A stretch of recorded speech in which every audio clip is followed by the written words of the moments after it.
Welcome to Unsilent with your hosts Dave and Brian. This is not another current events podcast. We're digging deeper, diagnosing, and discussing what's really going on today, how we got here, and providing observations for future generations. Welcome to Unsilent. We're Brian and Dave, and we'd love to hear where you think we got it right and where you think we got it wrong. And you can leave that feedback on unsilentpodcast.com, on Rumble, or other social channels. So, Brian, how's the Christmas preparations going in your neck of the woods? It's going pretty good. Interesting. Do you think Kenny G's folks will be celebrating Christmas? Do you think that'll be a thing 70, 80 years from now? You know, it's been a thing for centuries, so I suspect it will be a thing. I don't think it'll be the same, excuse me, as we have today. That's what I think is probably the case. So they'll probably look with nostalgia at whatever, Mariah Carey's great grandson does for a holographic Christmas special or something. I'm willing to wager a fair amount of money. If I had a time machine, I could verify this. Yeah. Nobody will know who Mariah Carey was. Well, you could be right. See, my hope is that they at least know who Frosty, Rudolph, and Charlie Brown are. You know what? Now that you mentioned it, I take it back because that her Christmas album was like the #1 of all time or something like that. So maybe that still will be a thing. Who knows? I guess we'll never know. What warmed my heart even more, though, I want to share my screen. I want to play this little quick 30-second video for you. This warmed my heart at least as much as the Christmas spirit this year. Which is this video of the Army-Navy game. I don't know if you saw this or not. No, I didn't. You can see what I'm showing you here. Yeah. Okay, I'm just gonna play. It's like a 28-second clip. Let me just play it real quick.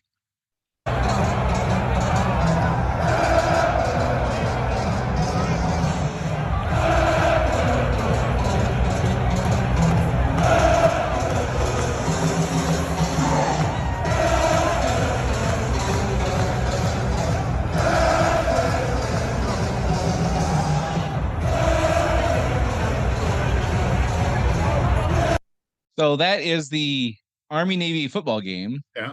And I saw more enthusiasm and patriotism than I had seen in probably the last 5 years combined. Oh, is that right? The national anthem, like soldiers, like tears coming down their face. It was really kind of cool to see that again. I kind of when I was in high school, that was common. Like people got not carried away, but they got emotional about it. Sure. It was a thing to be an American. It was a thing to be proud of. It was a thing that we really appreciated. And man, I long for that again. It was really cool to see that. So do you think, that's interesting. So there's obviously a change in the culture because of Trump's election and a lot of that. But do you think that experience is direct result of that, or if it's a broader kind of phenomenon? I think it's broader. Certainly his election made it okay to be patriotic again. I think that it moved the needle on that a considerable amount. I also think that people are just tired of being told how rotten they are. You know what I mean? I think that you can only there's Americans, I think, at least our thought is, and how we're perceived across the globe, who knows? There's varying reports on that. But I think we're pretty compassionate people as a society. Yeah. And I think that we're willing to give a lot. Now, that doesn't mean individually, like in relationships, we're any better than they are in Indonesia or whatever. Like we're still human. We still make mistakes and whatever. But as a society and a culture, I think we're pretty forgiving. Yeah. I think we extend grace a lot. I think we give people latitude to like express themselves how they want and things like that. And even when it encroaches upon beyond our boundary, I think we typically kind of let that as a people, not individuals, but as a people, we kind of tend to let that go. But I think we've kind of had enough. Yeah, as I was watching that, and the reason I didn't say what I thought beforehand, because I want to hear what you said about that. As I was watching that, that's what I thought. I thought this is beyond just Trump. This is now Trump is kind of the icebreaker, I think, to some extent with this. But I think this sense of patriotism that, I mean, when you feel patriotic, you feel proud of your country, you feel proud to be a part of your country. And I think people in lots of countries are patriotic, but I think there's a very particular brand of American patriotism that has been sort of poo-pooed by the mainstream media and others for a while. And I think, and really, if I really want to dissect it, the fact that he won the popular vote, I Yeah. think, was sort of a get out of jail free card in a sense to express yourself like those Yeah. folks did. 100%. So I think that Trump, to a great extent, is a result of that patriotism that's been there all the time, been bubbling around. Um, and he helped open the doors for it. But I do think it, like you said, I think it is a broader sense and a feeling and a movement, because people do. I mean, objectively, they look at America and they look at the rest of the world, and they think we got it pretty doggone good here, and we do a lot of pretty doggone good things. And so, always saying that we're horrible and it's an evil country founded on racism and bigotry and slavery and whatever phobia you want to call, that's a bunch of garbage. And most people know Yeah. it, and now they're not afraid to say it. Mm. Yeah. And I think that also, I think that we need to have purpose in life, right? I think we need to, like, when I was my first real job, I was a Teamster union, and I worked in the steel business, and I was a crane operator and a big machine operator, and like we took big, like 25,000 pound pieces of steel and cut them down into like 100 pound pieces of steel, all kinds of different things, plates, coils, sheet metal, like all, you name it. Right. My first day on the job, I had a Teamster orientation, which lasted about half a day. I had like company orientation, and Teamster like union orientation, and I learned two things that day that I've never forgotten. One was, at that time in 1994, the Teamsters had enough money in their pension fund to pay off the national debt, which was around $3 trillion or something like that. Wow. And the second thing I learned explained that, which was the average lifespan of a Teamster after retirement was 17 months. Oh, geez. And the theory was, guys work for 40 years. They're busy. They're active. They have a reason to get up every day, and they go home. They sit on the couch. They open a beer, and they never get up. Yeah. And they just die. Yeah.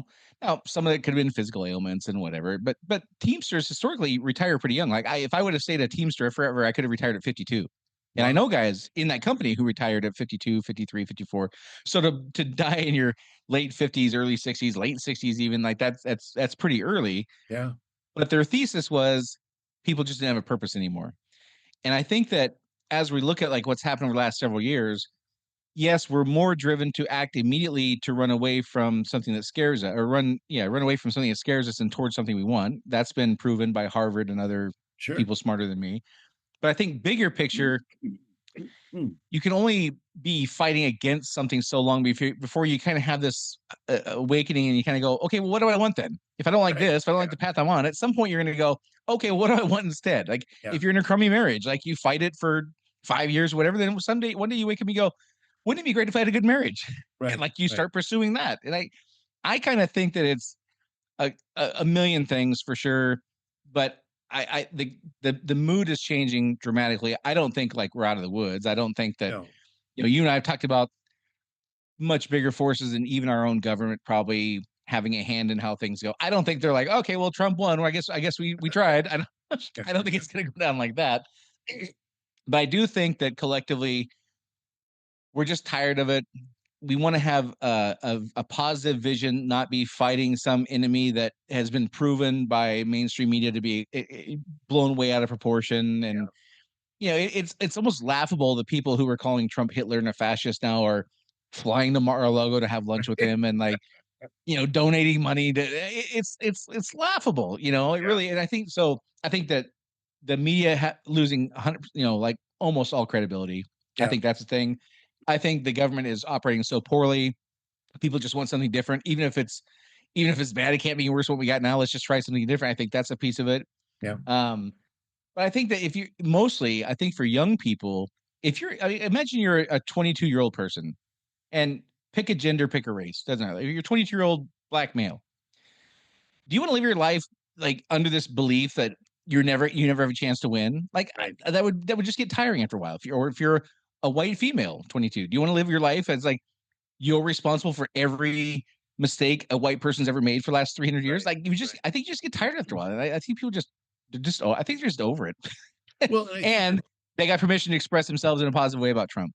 yeah, and I think that's especially true when you look at our country and what people can do in our country, what people of all races, creeds, colors, genders, whatever, are doing in our country. It's like if you're told it's a horrible, bigoted country, and all this stuff is going, and it's just all it's all evil, and then you just get a pay raise at work because your company's doing well and your 401k is going up, you start to, I kind of, maybe what I'm being told about all this stuff I'm supposed to be angry about. My own life's pretty good, and I think there's a lot of Yeah. folks that are in that category that are just kind of resolving that cognitive dissonance that takes place when you just get caught up in that. And you're right; it takes a lot to maintain that level of anger and that level of if that old bumper sticker.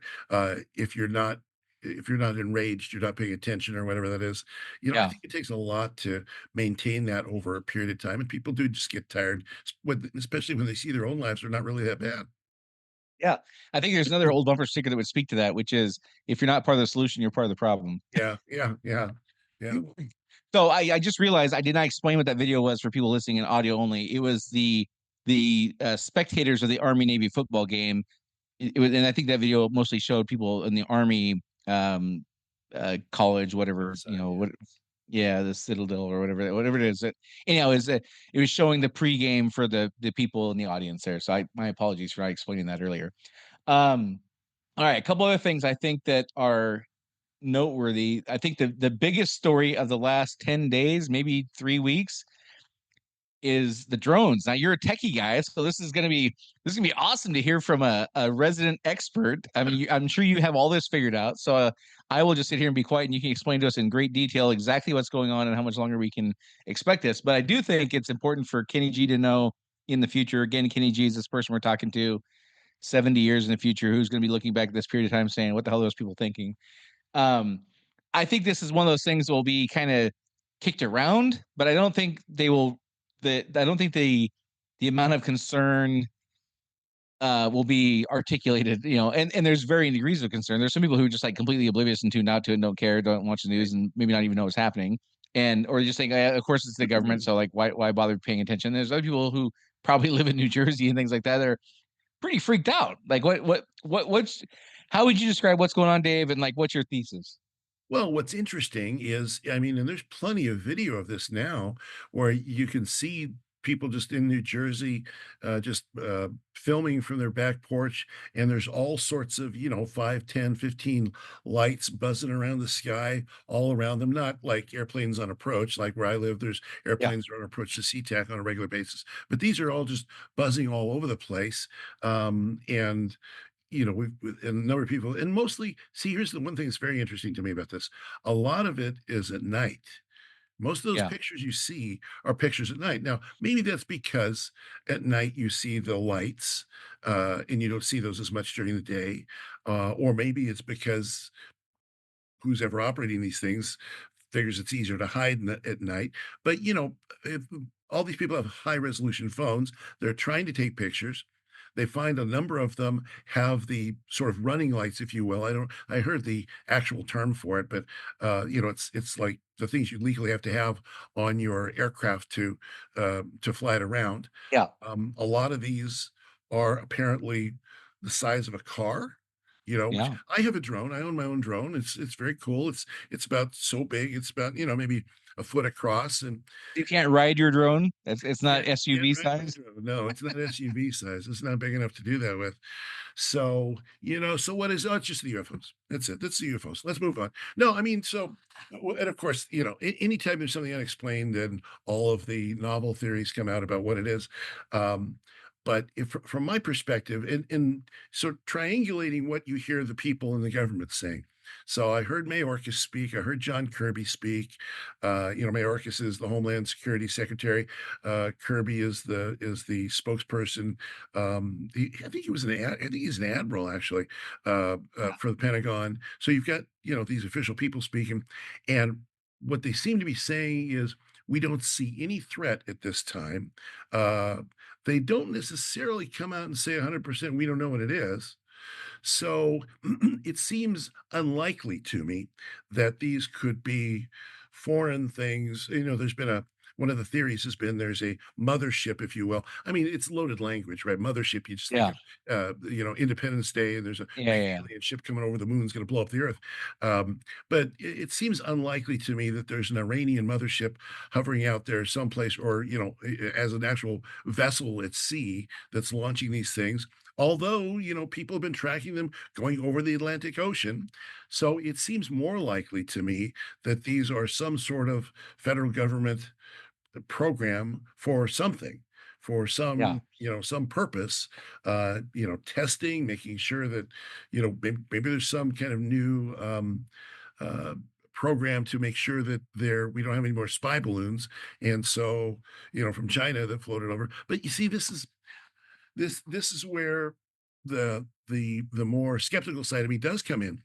I mean, we did have a Chinese spy balloon that went across the Yeah. entire bloody continental United States, Yep. um, taking pictures, going over, sensitive areas, Yeah. until it was shot down over the Atlantic. Yeah. So, After coming across, starting in Montana. yeah, All the way exactly. I mean, across. just it's like, so And, maybe, and and don't forget, Dave, maybe less than a year ago, you and I said on this very podcast, it said there's so many people have come across the border, it's a mathematical certainty yeah, that something bad is going to happen. Now, and yeah, we said what it is, who knows? don't know, yeah, But don't know, if yeah, only 1/10 of 1% of the people who came across the border had nefarious intentions, that's 5,000 people, 10,000 people, whatever the number yeah, is. You and I sat here and said, of course, something bad's going to happen, yeah, and so if you look at the over the last, let's say 5 years for sure, maybe closer to 8, just the perceived ineptitude of our government, yeah, yeah, it just leads to more. It's maybe skepticism is not even just disbelief. Like Mayorkas says a thing, and at the end of that, if you ask yourself, did I gain more knowledge here? The answer is right. no.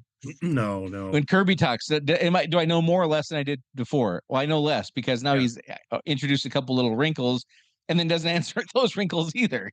Yeah, and Mayorkas is especially the wrong one to be bringing this message, because most of what he said, in public over the last couple of years or so has been questionable at best, and dismally wrong and deceptive at worst. The border's secure. The border, we got it. It's under control. Yeah, come on.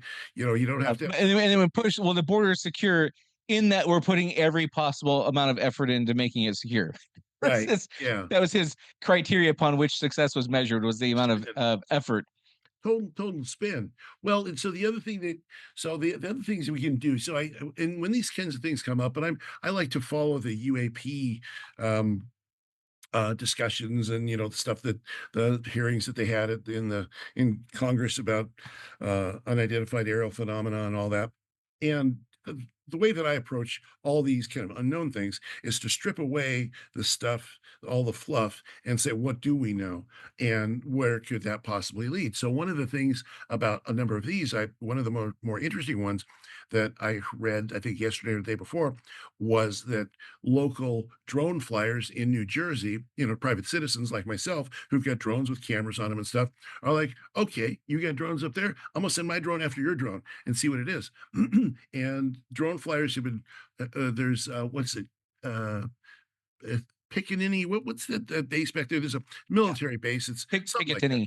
Picatinny or something like that. Yeah. It sounds like a cartoon, but anyway, so a drone flyer was following the one of the large drones, and the large drone went into the exclusion zone. So drones around here, like, so we've got McCord Air Force Base right over here, and if I fly my drone too close to it, it's an exclusion zone. It can just fall out of the sky basically, or be made to return to me. And that's smart, because you don't want a drone flyer to fly into a big Air Force plane taking off. Well, apparently the unidentified drone flew fine into the exclusion zone. The other drone fell out of the sky as it's supposed to, and returned back to him, just descended and came back to him. So it's like, okay, well, this is something more advanced, and you can't just go down to your local hobby store and buy an SUV sized drone. So No. And it's either got to be the federal government, and to hear everybody in Congress and all these other people screaming, yelling about why isn't it? Why don't we know anything about it? Why? Yeah, they should know. I mean, they are our elected representatives after all. So it's concerning on that side if it is indeed the federal government and even our elected officials don't know anything about it. So that makes me worried. Yeah. What's even more worrisome is they don't know about it because it's not on the federal government side, and somebody Yeah. else can violate the exclusion zone of a military base with a piece of heavy equipment. So Yeah. it's weird. I don't know what it is. I think we'll probably find out pretty soon, but I don't. It's somebody's going to do something. Somebody's going to crash a drone into it before he can get away, or something's going to happen. Yeah. I think for me, it points out, it highlights, I should say, a couple of beliefs that I have. And again, I kind of come back to which is worse, right? Yeah. Um, is it worse that the government doesn't believe that they actually represent us and they can just do what they want without any obligation to tell us, Right. right? Which is one of the things that's happening of two. It's Yeah. either that they're just doing what they do and we'll share this on a need to know basis. And currently, you whose house we're flying over New Jersey, you don't need to know. It's so that's one explanation, or it's incompetence, Yeah. and they don't know what it is, which seems less plausible to me. But Right. it's certainly, again, based on my theory of, as far as the government, how they do anything is how they do everything. Right. uh, then that level of incompetence I see at the DMV, to how we handled COVID, to elections, to all these other things. How could it be any different in this case? It would be Yeah. exactly the same level of incompetence. So I always come back to, like, which is worse? Is it worse that they think they have dominion over us and we've lost our representational or representative democracy, or is it worse that they're completely incompetent and, just like the China balloon, it could be people here and they have no, they assume somebody else is taking care of it, or Right. the CIA assumes the Department of Homeland Defense is taking care of it, and vice versa. Who knows? At the end of the day, it would be incompetence. So Yeah, and I can't even tell you which one I think is worse because both of them are disasters. I mean, both of them are literal disasters. If the government is so incompetent that things the size of small SUVs can fly, and one of those could crash into a house, could crash into a plane, could crash into a school bus or yeah, whatever. If they're so incompetent that they don't know what those things are, or and therefore have a plan to stop them or to somehow rein it in, that's a horrible situation. yeah, It's also a horrible situation if the people that we send to Congress, who inquire, who are our eyes and ears and voice, are unable to have any kind of effect or knowledge of something like that. That goes to the idea of a shadow government. Now, yeah. conspiracy theories. Well, no, Well, you're already. The good news is you're already on the list, Dave. So you're not going to be added to one yeah, now. I guess my file just got another page added to it, but it's just, I mean, you can't even mock it at that point and say it's conspiracy theory is wrong because if literally Congress doesn't know about it and can't find out about it, then there is a shadow government. That's Yeah, just that's the way it it's is. impossible to come to any Yeah, other conclusion. I don't like that conclusion at all. I don't like the yeah, idea that there's some kind of yeah, very difficult to believe, but they're both disasters. yeah. And I think if you're a person who prioritizes liberty and freedom and independence over comfort, safety, and security, then Right. you would be more concerned about the shadow government aspect. And if you're a person or conversely, who prioritizes comfort, security, and safety over liberty, independence, and freedom, then you'd be more concerned that they're incompetent. Yeah. But either is Either way, it's a to me, it comes disaster. out. It's only one of those two things. It's not. I don't see a third option. But Right. so one of the theories that's gotten some legs, based on my super scientific method of, I see it a lot on X. That's my. Okay, good. Uh, but I'm seeing it by not. It's not like quote unquote conspiracy theorists, crazy people first put out, but then it's shared by people who have a little more credibility, in my opinion. Yeah. So one of the theories is there was lost, whether radioactive material of some sort. Like, apparently, I didn't know this, but apparently there's like 39 or 36 lost nuclear warheads from the Cold War era. Lost. It's Like something about we that we some years ago. okay. So, and then I don't know if that's directly related, but my point is with that, losing these things is not like well, that would never happen, because it's proven to happen, right? So a theory is that they're looking for this lost shipment of radioactive material, whether it came over the Atlantic on a boat or it went from a warehouse in Philly to New Jersey. I don't know that. I don't know logistics of all that. But the reason they're looking at night is A, so they can do it without being photographed. um, but B, there's no point in looking in daytime because they're not looking for visual signals. They're looking for something they get through like thermal imaging or something like that, Yeah, which is EM actually easier to signals. do at night, right? Right. So that's a theory. But again, it does it. What the actual thing is, the actual details matter less to me than the two underlying problems of either they're Yeah. incompetent or they think they lord over us. Yeah, because yeah, exactly. And here's the worst outcome in my mind. Well, the worst outcome other than, a drone crashing into a school bus or something, or worse. The worst outcome in my mind is if it all just fades away and we never find out. I mean, that to me, Well, I mean, those kinds of things don't happen historically. I mean, I mean, we it's it's not like it's uh, been 65 years and we still don't know who killed JFK or nothing like that. I right. mean, I that stuff mean, doesn't happen, Dave. Come on. yeah, and that's the most frustrating part of these things is the lack of closure when, Yeah, I mean, and that I will tell you without getting into it too much, that's one of the things that's frustrating about the whole UAP thing. The government's really taken all that very seriously now. yeah. But there's a lot of the stuff that they've shared has been so redacted.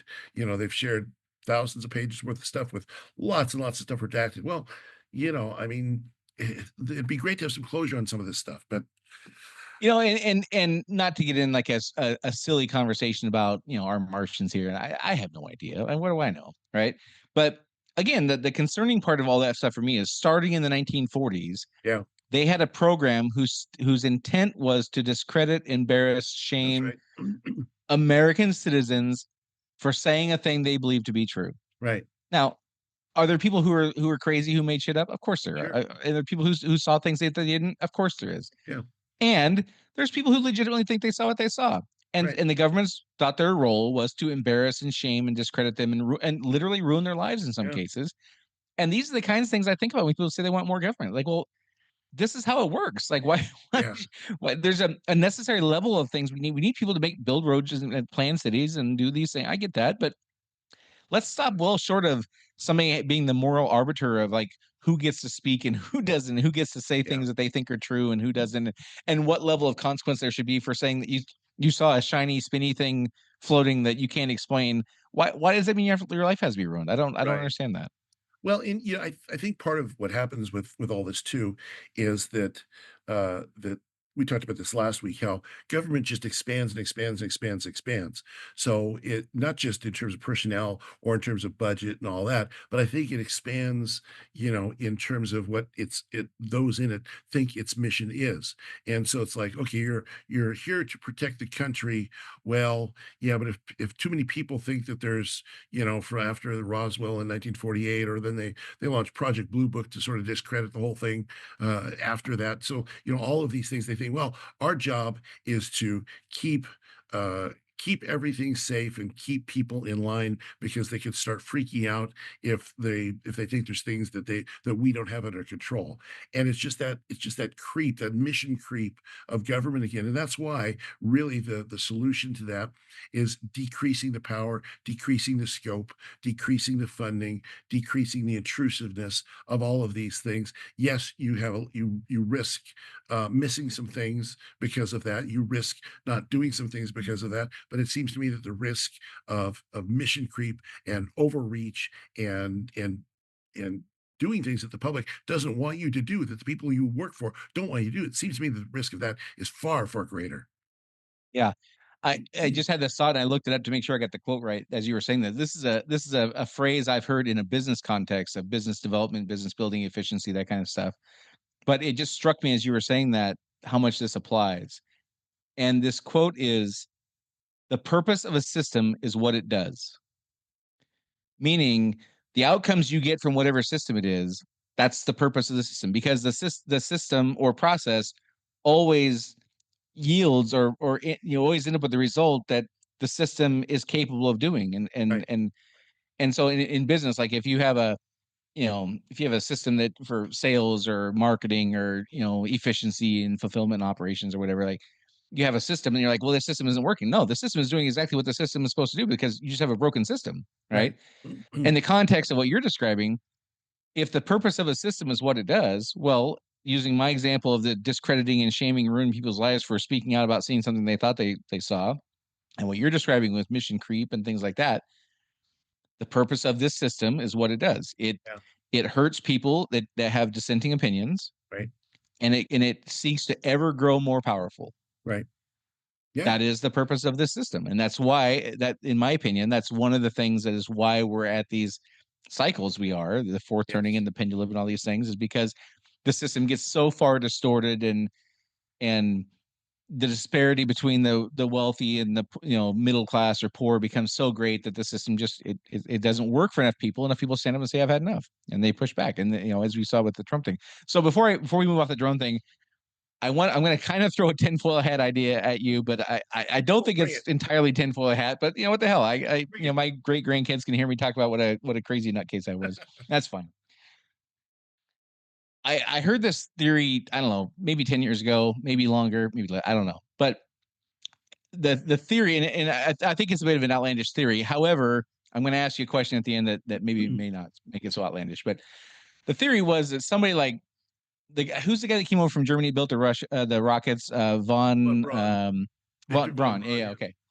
Yeah. So like a version of the story is on his deathbed, or in the years leading up to his death, he was telling like his assistant, first you're going to tell you Russia's the problem, then they're going to tell you the Middle East is the problem, then they're going to tell you, you know, what was the third one, like nationalism or whatever, and then it's going to be aliens, right?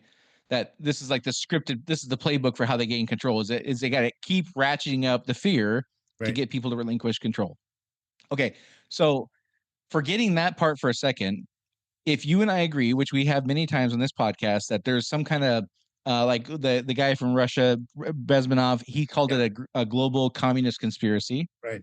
We're talking the WEF, WHO.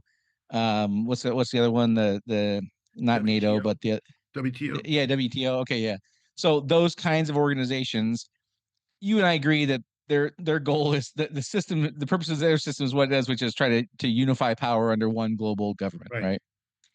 Okay, so we have climate change, which has been the fear card being played for decades now. Yep.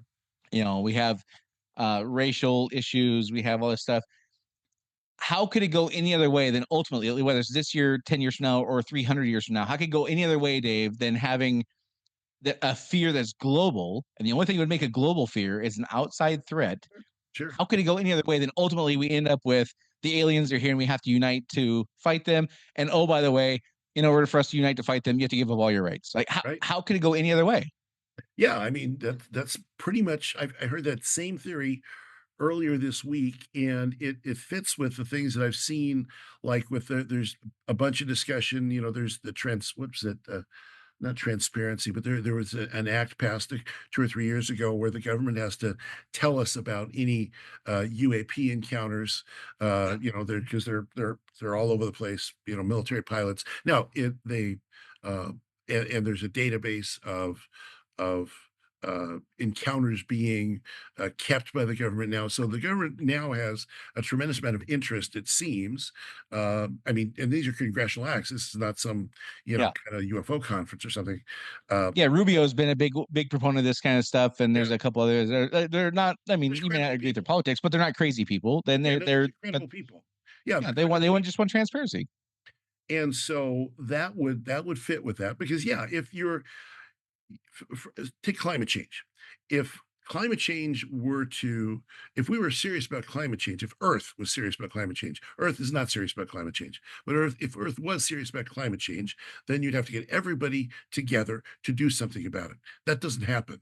You don't get Yeah, everybody in the world to do something about something. It has never no, happened. It can't happen. The only way you're going to get that happen, the only way they're going to get that unanimity is if there is a threat, if there's an asteroid, an alien invasion, the sun's going to go supernova, well, something like that. So yeah, it kind of fits with the idea that the the international powers are losing. I mean, one of the other things that fits with that is international powers are losing their status and their control. The culture war has shifted. The Yes. momentum of the culture war has shifted for sure. And the momentum, the international momentum has shifted to nationalism. Yep. So in pretty much every country on earth right now, or especially in the Western countries or in the advanced countries, it's shifted towards nationalism. I mean, you got Japan talking about potentially building a nuclear bomb. You've got what's happening in Korea. You've got in Europe, there's a real shift towards nationalism. So it's not just here. People talk about in the United States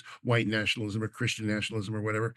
This is a global phenomenon because we've seen the failures of the global system. Now, I'm not saying that the global system has to completely go, because I like some of the cheap stuff I get from overseas, or I like my Mercedes that I get from Germany. So I'm not saying it should go, but this is what's happening, Of generally course, speaking. an old white bald guy likes having something from Germany. I mean, Of you don't course have we to do. explain that part. Well, I mean, come on. yeah, exactly. Everybody knows that, Dave. Comfortable cars. When the massages my back, it's really good. It's good stuff. So, if you put all of those things together, the collapse of the globalist kind of order, the fact that the globalist elites do still have a ton of power, a ton of money, and a ton of influence. You take the public moving in a different direction in their own minds, then all of that does seem to fit into a scenario that says we need some kind of big external threat, Yeah. because we can't. What's that old saying by Rahm Emanuel? Don't let a good crisis go to waste. Right. Perpetuate a crisis if you need something. Yeah. I'm not, and I'm not, I want to be clear about this. I'm not suggesting that is what's happening, but I'm going to throw a couple Right. other things in to add on to what you just said. All the thing, I agree with all the things you just said. And as we open up today talking about Trump won this election in a pretty decided fashion, Yeah, and that was a hit to the global it what was. ecosystem, Elites, whatever. yeah. And things are starting to happen with currencies and economic markets and things like that, where we are we've been this kind of aiming for this like global hegemony or whatever, as far as like a shared economic system. But things are happening with currencies and Right. different trading kinds of things that are really meaningful that I don't understand, quite frankly. And most citizens in the world probably don't have any idea how many trillions of dollars are tied up in something like the yen carry trade, for example. Like Yeah, most of us have no idea what this is. But if that were to unwind, like we're in a depression like we've not seen in 80 yeah, years, right?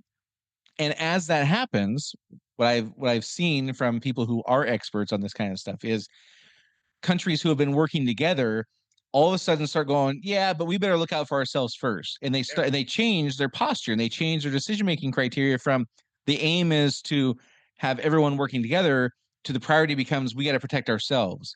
And as that happens, the global ecosystem is going to continue to take a hit there. So what I'm saying is all these forces are happening, whether they play out over days, years, decades, or centuries. I have no idea. I don't know. But how could it go any other way than when they reach that breaking point of like, we have to throw the Hail Mary, or this has been part of our plan for 63 years, whichever one it is, I don't know. yeah. It seems like it's just a natural conclusion. Like it'll have to go to that, whether it be 10 years from now or 300 years from now. Like something of that magnitude would have to happen for the global order to get what they want. And I am betting that whatever that catalyst is for that, a strong contender for for where it will the thread will be pulled would be Europe, and specific Germany.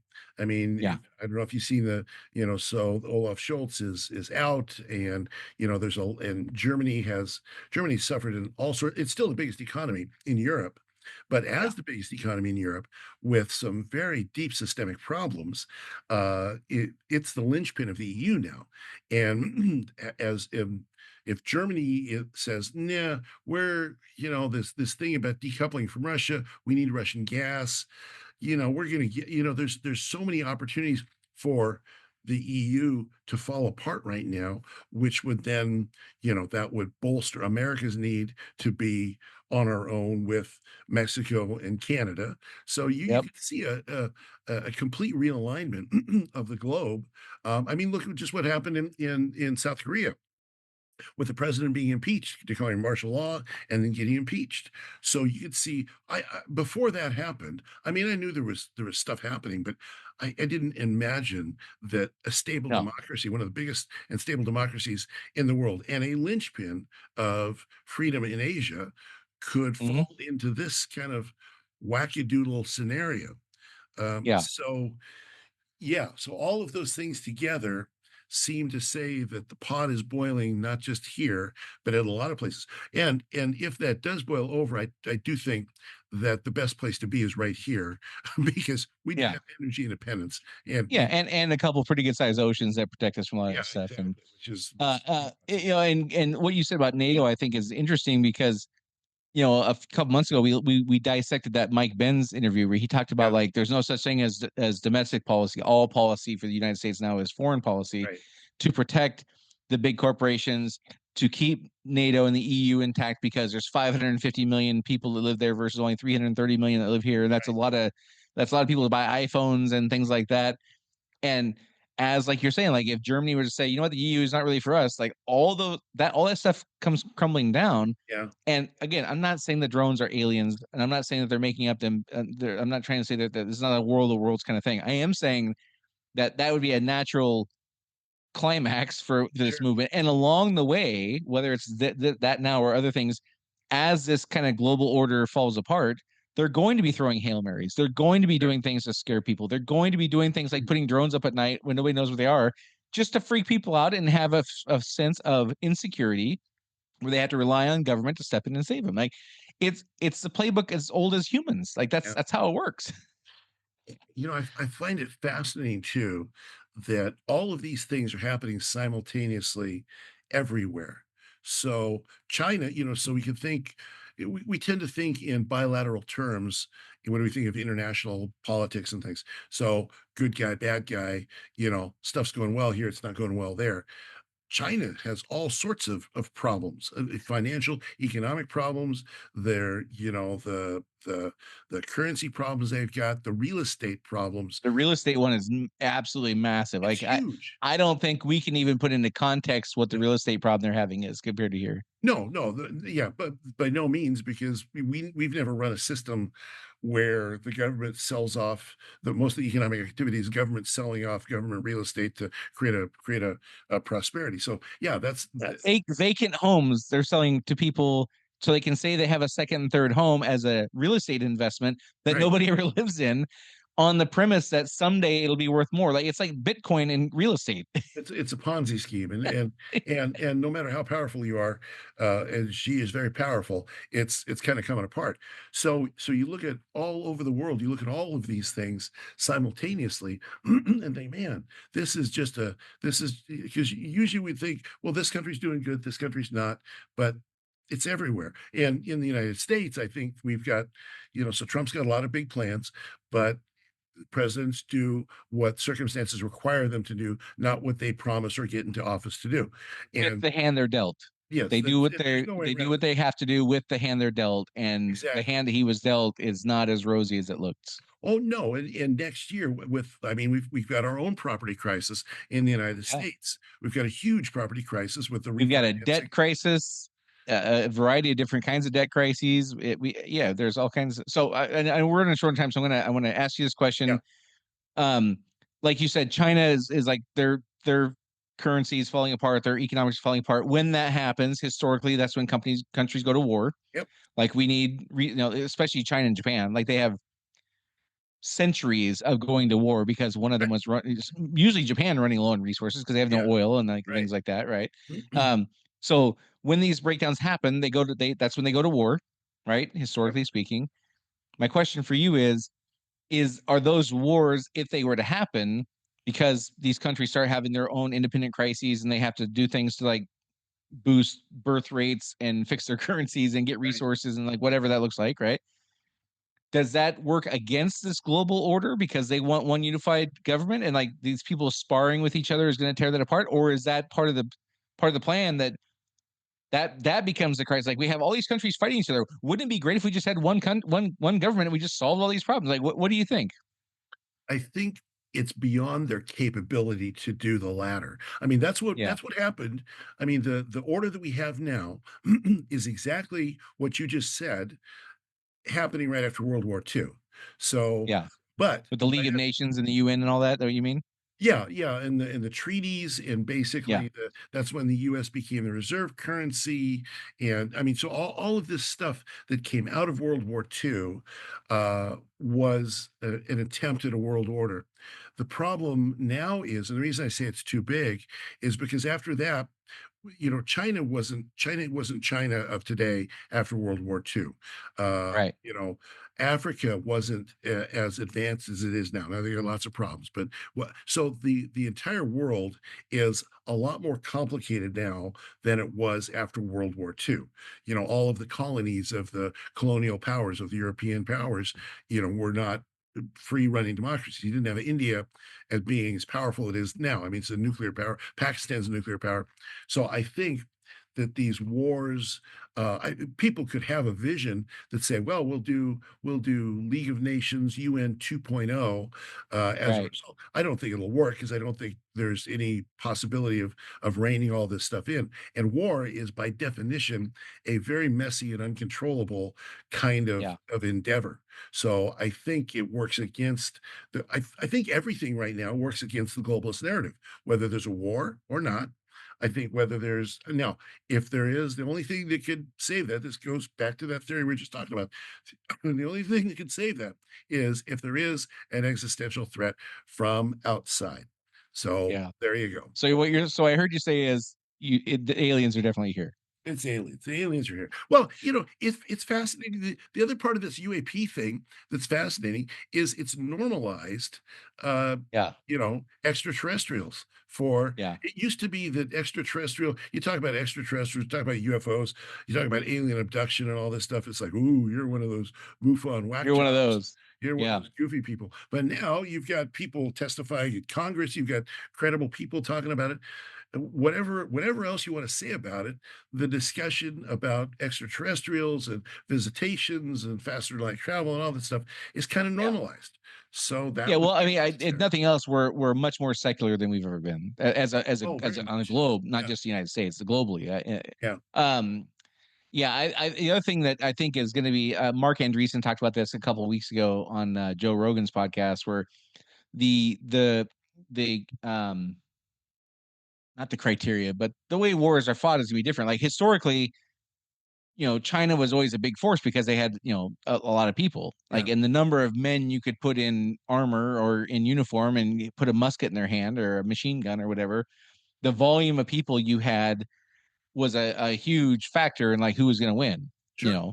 Yeah, But now with technology taking over, it's going to be who can afford the best technology. So his right, point was even a small country, I don't know if it was Singapore or Taiwan that he used as the example, his words were they could punch way above their weight because they can afford the technology over a vastly more populous country.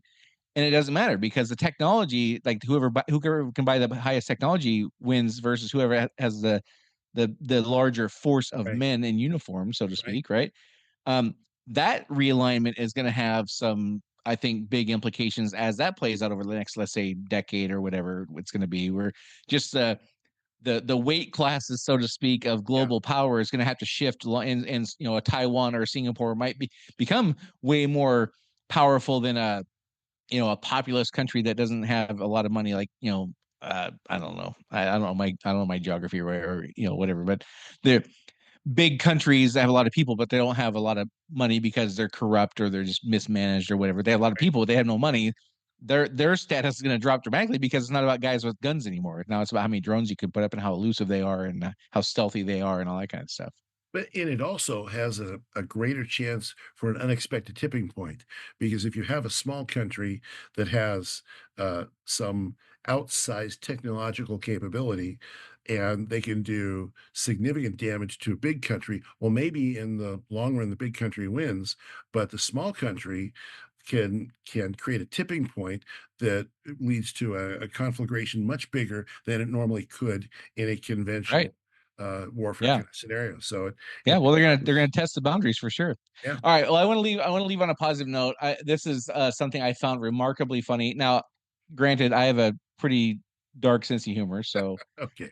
Kenny G will just have to take that with a grain of salt, or factor that in here. But um, this is a report by Unusual Whales on Twitter, reposted by Elon Musk, and it's been tossed around quite a bit. So I'm relatively certain it's true. So here's the story. Senator Elizabeth Warren has sent a letter to Trump to establish a quote unquote conflict of interest rules for Elon Musk, given he is a top advisor per WAPO, Washington Post. In response, Trump's team called her Pocahontas and said that Warren was a career politician whose societal impact is 1,024th of Elon Musk's. Oh, ouch. Oh my word. Wow. That's that's yeah. There you go. That's just Now, to couldn't be happen to a fair, nicer person. I don't love I'm not laughing because it's just mean. I'm not laughing because of that. Sure. I'm laughing because it does, in my opinion, illustrate the balance of power shifting in Yes. our society of this elite class who are now kind of laughing stocks. Like Yeah. they're kind of like cartoonish. They're caricatures of leaders, and regular folk on Twitter and people who were 30 months ago pariahs Yeah. now have the credibility because the media has been so disproven and the government has lied about so many things, been Yeah. caught lying or being wrong or whatever about so many things. It's a complete shift of power. And again, I'm here for it. I think Oh it's yeah. fan freaking tastic that Elizabeth Warren tries to assert her power and gets just slapped back into place. It's indicative of that shift in a number of ways. One of the ways it's indicative of that shift is she was taking the tactic of, okay, I'm going to pull out some legislations, regulations, some laws, and I'm going to throw those at you, and I'm going to lawyer you into what I want you to do. And they're just giving her the raspberry and saying, you're not credible. Yeah. You're a goofball. Go away. Yeah, you're a So goofball. Go away. Exactly. and Like it's in the it's past, doing that would have worked. dismissive in a way that she's probably not accustomed to. No, she isn't accustomed to that because in the past it was, well, we'll form a select committee and we'll study your concerns. Now it's just like, go Do away. you realize I'm a sitting United States senator? No, you're Pocahontas. Yeah. Sit down. I think isn't it Pocahontas they call her? Yeah. Yeah, Yeah, that's what it says. He called her in the response to her. He called her Pocahontas. that's funny. That's funny. Yeah, no, that's yeah, I'm here for it too. All right. Well, I think we'll end on that positive note. As always, for those of you listening in modern times, if you think there's something we completely got wrong, we'd love to hear your feedback. Or if you think there's something that we said that you think accurately illustrates the times we're living in, that's what we're after here. We'd love to get your feedback because Dave and I can't speak for everyone. You can do that by going to unsilentpodcast.com. Rumble has a great comment section. And until next time, this is Dave and Brian signing off. Yes, we. Do you want to be unsilent? Make your voice heard on our social media channels and share where you think we got it right or wrong. Go to unsilentpodcast.com for social links so you can join the discussion.